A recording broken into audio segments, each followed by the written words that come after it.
औलाद का मोह। दिलीप और सुधांशु नाम के दो भाई थे। दिलीप की शादी कावेरी के साथ हुई और सुधांशु की शादी माया के साथ। शादी के बाद दोनों भाई अपनी अपनी पत्नी के साथ खुशी खुशी रहा करते थे। दोनों भाइयों के परिवार एक ही घर में रहता था। साथ में खाना, साथ में घूमना, कुल मिलाकर दोनों भाइयों का परिवार खुशहाल परिवार था। कुछ सालों के बाद दिलीप की पत्नी कावेरी को एक बेटा हुआ।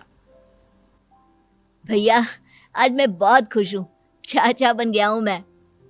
हाँ भाई साहब, इस बच्चे के घर में आने से तो रौनक आ गई है। मैं सबको बताऊंगी कि मैं तो चाची बन गई हूँ, चाची। तुम दोनों कितने अच्छे हो। हमारे बच्चे के आने से ऐसे खुश हो रहे हो जैसे ये बच्चा तुम्हारा ही हो। बस भैया, अब आपका बेटा इस दुनिया में आ गया ना, हम भी कोशिश करेंगे कि हमारा भी बच्चा जल्दी से इस दुनिया में आ जाए। और फिर आपका और हमारा बच्चा दोनों मिलकर दिन भर घर के आंगन में खेला करेंगे। कितना मजा आएगा ना। सच कहती हूँ माया, मैं भी उसी दिन का इंतजार कर रही हूँ जब तुम्हारी भी गोद भर जाएगी और मेरे बेटे को एक छोटा भाई या बहन मिल जाएगी। 1 साल बीत जाता है।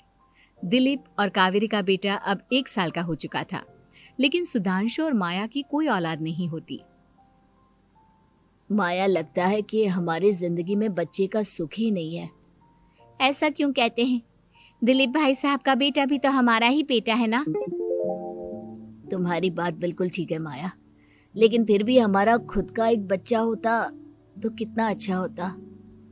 हाँ, कावेरी भाभी भी हमेशा कहती हैं उन्हें अपने बेटे के लिए एक छोटा भाई या बहन चाहिए। लेकिन देखिए ना, हमारी तो किस्मत ही कितनी खराब है। हमारे तो सारे ट्रीटमेंट भी फेल हो चुके हैं। डॉक्टर ने भी साफ साफ कह दिया है कि तुम कभी माँ नहीं बन सकती। वही तो सुधांशु, बहुत बुरी किस्मत है हमारी। लेकिन माया, हम अपनी किस्मत को इतना क्यों कोस रहे हैं? हम दिलीप भाई साहब के बेटे को अपने बेटे की तरह ही प्यार कर सकते हैं ना। हाँ जी, बिल्कुल सच कहा। मैं भी वैसा कर सकती हूँ। चाची हूँ, उसे छोटी माँ का प्यार नहीं दूंगी क्या? कुछ दिनों के बाद दिलीप का एक दोस्त दिलीप से मिलने के लिए आता है। अरे क्या बात है दिलीप, बधाई हो बधाई। और घर तो काफी बड़ा है तुम्हारा। वैसे तुमने अपने बेटे के बारे में क्या सोचा है? भैया, और क्या सोचेंगे, बस उसे पढ़ा लिखा कर अफसर बनाएंगे, उसकी पढ़ाई पर खर्च करेंगे। अरे भाभी, आपकी तो इतनी सारी प्रॉपर्टी है, आपको किस बात की चिंता? ले देकर एक बेटा ही तो है।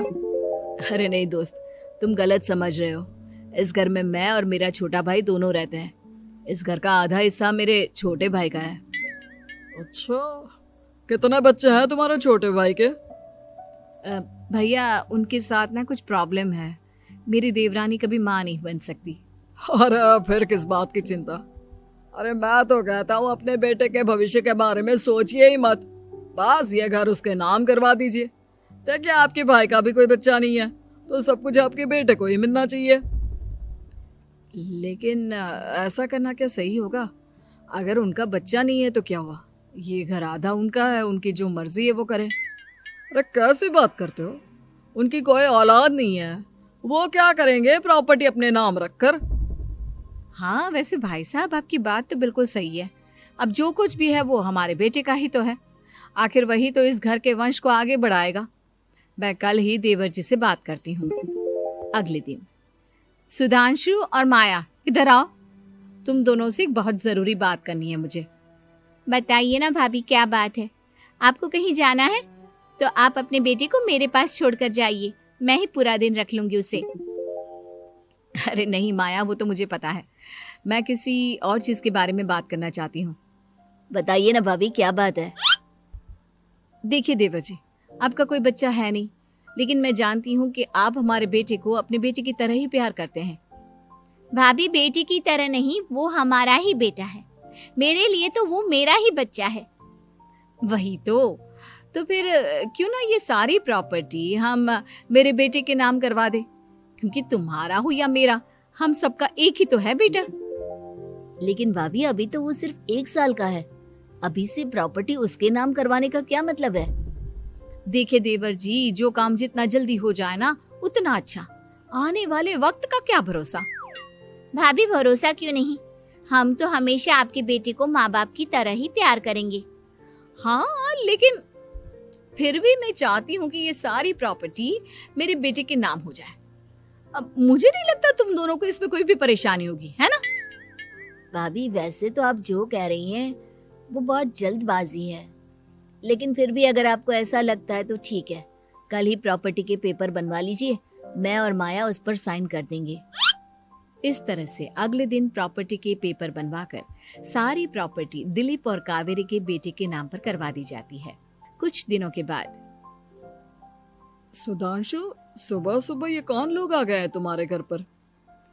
भैया वो ऊपर वाला कमरा खाली पड़ा था ना, सोच रहा था किराएदार रख देता हूँ। लेकिन किराएदार रखने से पहले आपने हमसे पूछा भी नहीं। भाभी इसमें आपसे पूछने वाली क्या बात थी, हमें एक ही कमरे की जरूरत थी, इसलिए सोचा दूसरा कमरा किराए पर दे देते हैं, कुछ इनकम हो जाएगी। अरे माया, ये सारी प्रॉपर्टी अब मेरे बेटे के नाम पर है और यहाँ पर जो कुछ भी होगा उसके लिए तुम्हें मेरी या दिलीप की परमिशन तो लेनी पड़ेगी ना। हाँ सुधांशु, तुम्हारी भाभी ठीक ही तो कह रही है। अब देखो, तुमने खुद अपने हाथों से ये प्रॉपर्टी हमारे बेटे के नाम की है, वह अभी बहुत छोटा है, तो इस घर से रिलेटेड सारे फैसले तुम्हें हमसे पूछ कर लेने चाहिए। भाभी हमें तो लगा था कि आप हम लोगों से बहुत प्यार करती हैं, लेकिन आप तो हमारे साथ भेदभाव करने लगी। अरे, इसमें भेदभाव करने वाली क्या बात है? और मैंने कौन सा तुमसे कुछ गलत मांग लिया? अरे ले देकर मेरा बेटा इकलौता इस पूरे वंश का वारिस है, सब कुछ उसके नाम है। तुम्हें इस बात से जलन क्यों हो रही है? भाभी माया को जलन नहीं हो रही, वो तो बस ऐसे ही कह रही थी। सब जानती हूँ मैं, इसकी खुद की तो कोई औलाद पैदा नहीं हुई, बस इसीलिए जब देखो तब मेरे बेटे पर बुरी नजर डालती रहती है। देखो माया, कावेरी तुमसे बड़ी है, वो जैसा कहती है वैसा करो। और वैसे भी इस घर पर अब तुम लोगों का कोई अधिकार नहीं है, वो तो हम लोगों की भलाई समझो जो तुम्हें अभी तक यहाँ रहने दिया है। भैया आप इतने कैसे बदल गए? इस प्रॉपर्टी ने आपके दिल से हमारे लिए प्यार पूरी तरह खत्म कर दिया है क्या? इसी तरह वक्त बीतता जाता है और देखते देखते दिलीप और कावेरी का बेटा प्रणव 25 साल का हो जाता है और उसकी नौकरी लग जाती है। पापा आज मेरा अपॉइंटमेंट लेटर आ गया है, मैंने सिंगापुर में जॉब ज्वाइन कर ली है। लेकिन प्रणव, विदेश में नौकरी करने जाने से पहले तुम्हें कम से कम अपने मम्मी पापा से एक बार पूछना चाहिए था ना। इसमें पूछने वाली क्या बात है माँ, मैं सिंगापुर जाकर जॉब करना चाहता हूँ तो करना चाहता हूँ। देखो प्रणव, हमने तुम्हारे लिए इतनी सारी प्रॉपर्टी यहाँ पर रखी हुई है, उन सब का क्या होगा? यहाँ रहो, बिजनेस करो। सॉरी पापा, मैं यहाँ रहकर कोई बिजनेस नहीं करने वाला, और ये जितनी भी प्रॉपर्टी आपने मेरे लिए संभाल कर रखी है ना, ऐसे ही किसी को दान में दे दीजिए, क्योंकि मैं सिंगापुर से वापस इंडिया आकर कभी नहीं रहने वाला। दिमाग खराब हो गया है तेरा, जानता नहीं तेरी वजह से हमने तेरे चाचा चाची से लड़ाई करके पूरा घर तेरे नाम करवा दिया था। हाँ तो ऐसा करने से पहले आपको सोचना चाहिए था ना।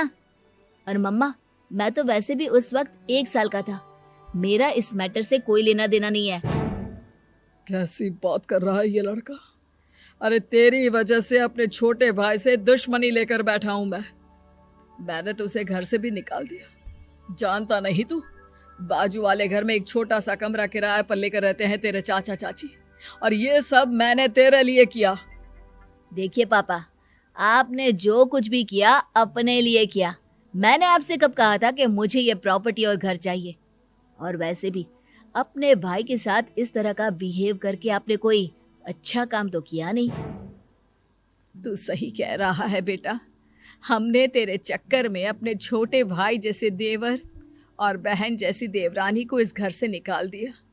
बहुत बड़ी गलती हो गई मुझसे।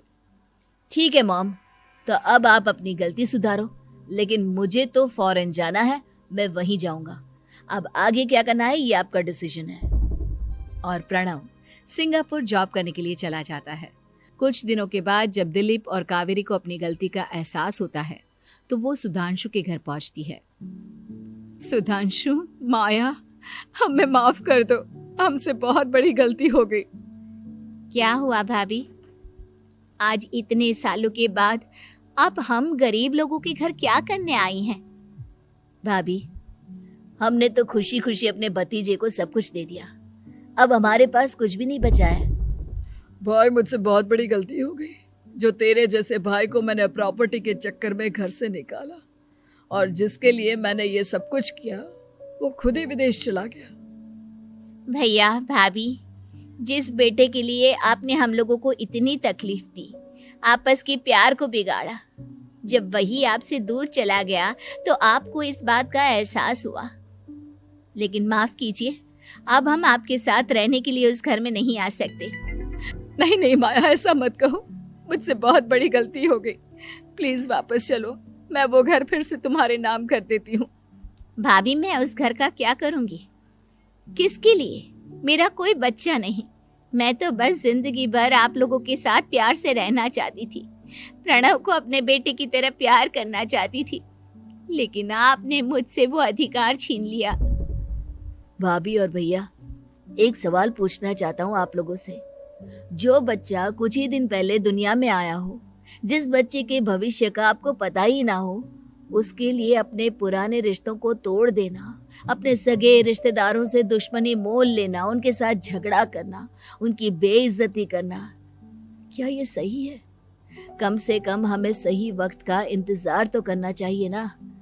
सिर्फ प्रॉपर्टी के लिए अपने सगे भाई को घर से निकाल दिया, वो भी अपने 1 साल के बेटे के लिए। क्या ये वाकई में सही था? जवाब दीजिए मेरी बात का।